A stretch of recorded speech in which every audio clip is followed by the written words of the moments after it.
বন্ধু, এই দেখো মাছ ভাজা হচ্ছে। মাছের টক হবে, চিংড়ি মাছ, মোরলা মাছ ডাইরেক্ট করে ফেলবো, আলাদা করে আর করবো না।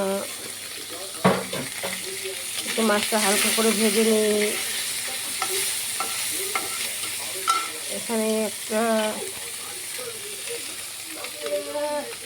একটা শুকনো লঙ্কা দিলাম, একটু সর্ষে দিলাম। আলাদা করে ভেজে তুলবো না। এই দেখো এখানে ভাজা ভাজা হচ্ছে, এখানে ফোড়ন হচ্ছে। এই দেখো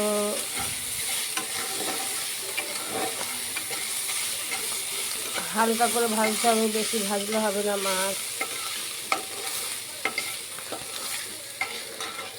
এই যে আম কেটে রেখেছি, আমটাও হালকা করে একটু এখানে নাড়িয়ে নেবো।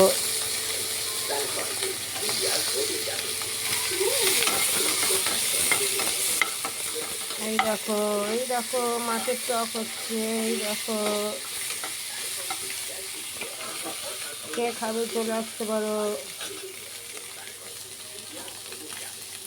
একটুখানি হলুদ দিই, সামান্য হলুদ দিয়ে একটু নাড়িয়ে নিই।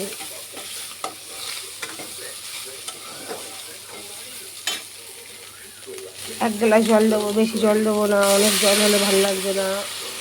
এই যে এক গ্লাস জল দিলাম যাতে আমটা গলে যায়, একটু পাতলাই থাকবে। হয়ে গেল।